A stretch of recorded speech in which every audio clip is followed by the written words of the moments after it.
नमस्कार बच्चों, मैं डॉक्टर ललिता शर्मा, सह आचार्य सम्राट पृथ्वीराज चौहान राजकीय महाविद्यालय अजमेर, बीए पार्ट द्वितीय प्रश्न पत्र की इस कक्षा में आपका स्वागत करती हूँ। बच्चों, हम हिंदी निबंध के विकास के बारे में चर्चा कर रहे थे। इसी कड़ी को आगे बढ़ाते हुए हम आज हिंदी निबंध के विकास के शुक्ल युग के बारे में बात करेंगे। जैसा कि मैंने आपको बताया कि हिंदी निबंध का जो प्रारंभ है हम भारतेंदु युग से मानते हैं। भारतेंदु युग सबसे पहले आता है, उसके बाद महावीर प्रसाद द्विवेदी ने सरस्वती पत्रिका के संपादन के माध्यम से निबंधों की भाषा शैली के परिष्कृत और परिमार्जन का कार्य किया और करवाया। उसके द्वारा जो व्याकरणिक अशुद्धियाँ थीं उनमें बहुत सुधार हुआ, तो द्विवेदी युग की ये देन रही। उसके बाद हम आते हैं शुक्ल युग पर, जो कि आचार्य रामचंद्र शुक्ल के नाम पर है। ये हिंदी निबंध के विकास का तीसरा मोड़ है, जबकि रामचंद्र शुक्ल ने अपनी जो निबंध संग्रह है चिंतामणि, उसके द्वारा अपने नए नए जो विचार हैं, नई अनुभूतियां हैं, और अपने नवीन विचार और नई अनुभूतियों को उन्होंने नवीन शैली में ही पाठकों के समक्ष प्रस्तुत किया। बच्चों, चिंतामणि के निबंधों का विषय अत्यंत सूक्ष्म और गंभीर है। उनमें मनोविज्ञान है, रसानुभूति है और शैली भी उत्कृष्ट है।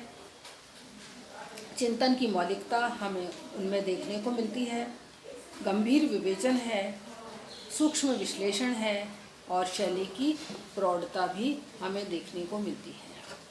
और इस सब के साथ ही लेखक की इन निबंधों में वैयक्तिकता, भावात्मकता और गंभीर शैली होने के बावजूद कहीं कहीं व्यंग्यात्मकता के दर्शन भी हमको मिलते हैं।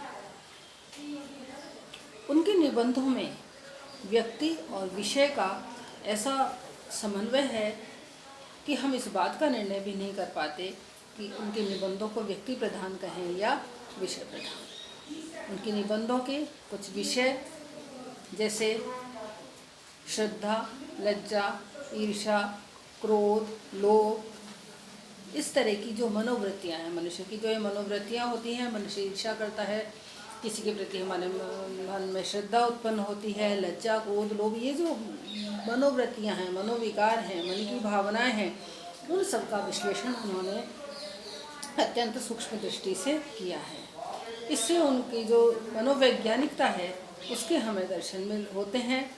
और दूसरी तरफ इनके निबंधों के माध्यम से उनका समाजशास्त्रीय दृष्टिकोण क्या है यह भी स्पष्ट होता है। एक तरफ वे मनोवैज्ञानिक के रूप में हमारे सामने आते हैं, एक तरफ समाजशास्त्री के रूप में आते हैं, और साहित्यकार तो वे हैं ही। इस तरह से रामचंद्र शुक्ल एक ऐसे निबंधकार थे जिन्होंने तीनों का जो कार्यभार है वह अकेले शुक्ल जी ने चिंतामणि नामक निबंध संग्रह में बहुत अच्छे से संपादित किया है।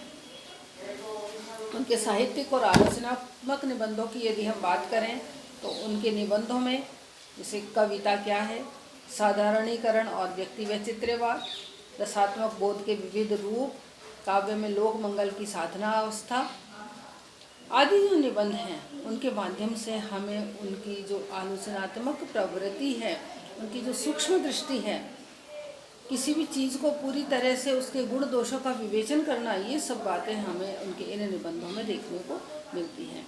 इन निबंधों से उनकी प्रतिभा, उनका स्वतंत्र चिंतन और उनके मौलिक विचार स्पष्ट हो जाते हैं। हम उनके विचारों से, निष्कर्षों से कितने सहमत हैं यह अलग बात है, लेकिन उनके निबंधों में मौलिकता है, इस बात को तो हमें स्वीकार करना ही होगा। साधारणीकरण जैसा विषय जो कि उन्होंने उठाया है, उसे शताब्दियों पूर्व संस्कृत के आचार्यों ने सुलझाने का प्रयास किया था, लेकिन आचार्य रामचंद्र शुक्ल ने उसको नए ढंग से सुलझाने का प्रयास किया। तो इस तरह की जो नवोन्मेष शालिनी प्रतिभा है उसको लेकर के जो निबंध लिखे हैं उन्होंने, ऐसे निबंधकार बहुत ही गिने चुने हैं। निबंधकार शुक्ल जी की शैली विशिष्ट है। उसमें भारतेंदु युग की जैसी उनके निबंधों में मौलिकता तो मिलती है, लेकिन मौलिकता होते हुए भी वो भारतेंदु युग के निबंधों का जो छिछलापन था वो उसमें देखने को नहीं मिलता। द्विवेदी युग में विचारात्मकता थी। शुक्ल जी के निबंधों में भी विचारात्मकता है, लेकिन विचारात्मकता होते हुए भी द्विवेदी युग से अलग उनमें शुष्कता का अभाव है। शुष्कता उनमें कहीं भी देखने को नहीं मिलती है। विचारों की गंभीरता के बीच में हास्य और व्यंग्य से ओतप्रोत उनकी बातें, ऐसा लगता है कि मानो किसी पथरीली जमीन में स्वच्छ शीतल निर्झर के कोमल मधुर कलकल की ध्वनि सुनाई देती है। कहीं कहीं वो लज्जा और ग्लानि जैसे विषय पर विचार करते हैं तो लिखने लगते हैं कि लक्ष्मी की मूर्ति धातुमय हो गई, उपासक सब पत्थर के हो गए। यानी एक व्यंग्य इसमें छिपा हुआ है। आजकल तो बहुत सी बातें धातु के ठीकरों पर ठहरा दी गई हैं। राजधर्म, आचार्य धर्म, वीर धर्म सब पर सोने का पानी फिर गया। सब टका धर्म हो गए। सबकी टकटकी टके की ओर लगी है। देखिए भाषा की सुंदरता देखिए। तो कहीं वो चाटुकार लोगों की खबर लेते हुए कहते हैं कि इसी बात का विचार करके सलाम साधक लोग हाकिमों से मुलाकात करने से पहले अर्दलियों से उनका मिजाज पूछ लिया करते हैं। वास्तव में शुक्ल जी के निबंधों में वो सभी गुण मिलते हैं जो कि गंभीर विषयों के लिए अपेक्षित हैं। उनके बहुत से निबंध बहुत ज़्यादा गंभीर हैं, उनमें प्रौढ़ता बहुत ज़्यादा है, सूक्ष्मता है।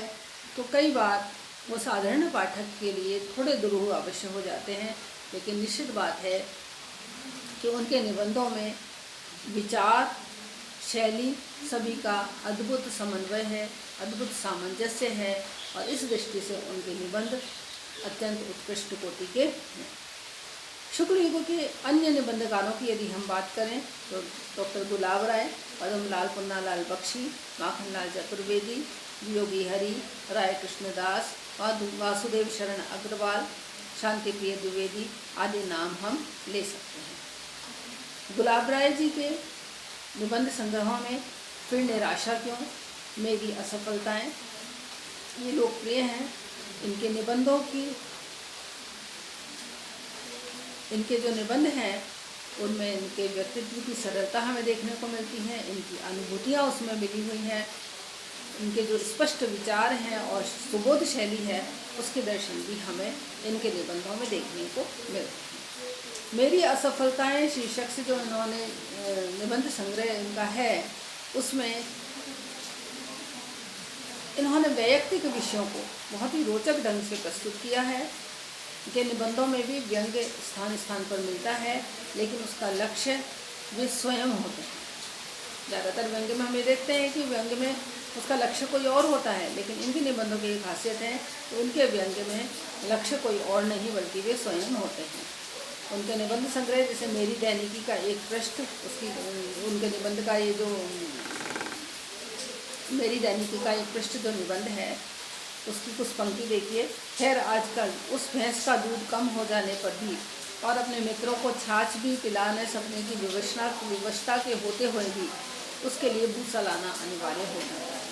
कहाँ साधारणीकरण और अभिव्यंजनावाद की चर्चा और कहाँ भूसी का भाव। यानी वो एक तरफ उसकी चर्चा भी करते हैं तो दूसरी तरफ इस तरह की बातें भी इस युग में हुई।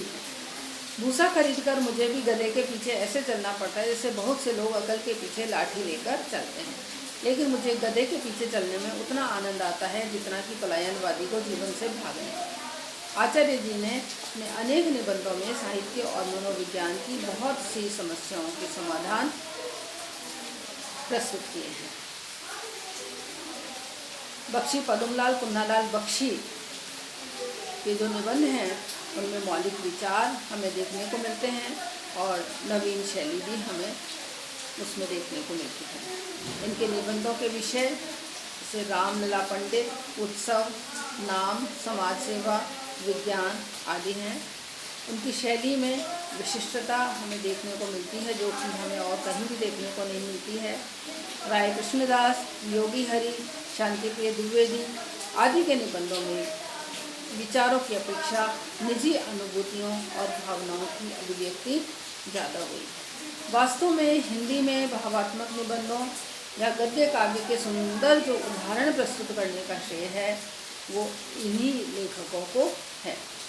डॉक्टर वासुदेव शरण अग्रवाल ने अधिकतर सांस्कृतिक विषयों पर कलम चलाई है, तो दूसरी तरफ रघुवीर सिंह ने तो इतिहास के ऐसे दृश्य जो कि धूमिल हो गए हैं उनको नया रूप, रंग और आकार प्रदान करने की कोशिश की है।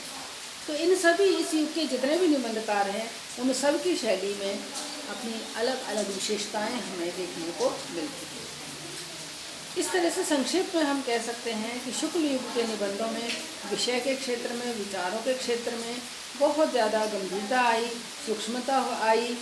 इस युग के निबंधों में मुख्य रूप से साहित्य, मनोविज्ञान, संस्कृति, इतिहास जैसे जो विषय हैं उनकी जो गंभीर समस्याएं हैं उनको एक नए और एक सुलझे हुए दृष्टिकोण के साथ में पाठकों के समक्ष प्रस्तुत करने का प्रयास किया गया है और इस दृष्टि से अपने मौलिक विचार इसमें प्रस्तुत किए गए हैं।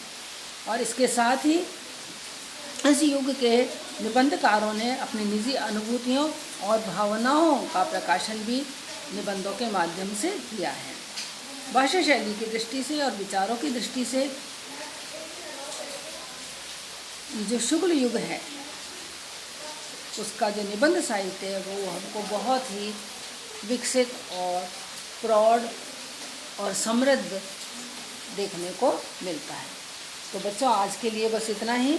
अगले व्याख्यान में हम निबंध के विकास के संबंध में आगे का जो समय है उसकी चर्चा करेंगे। धन्यवाद।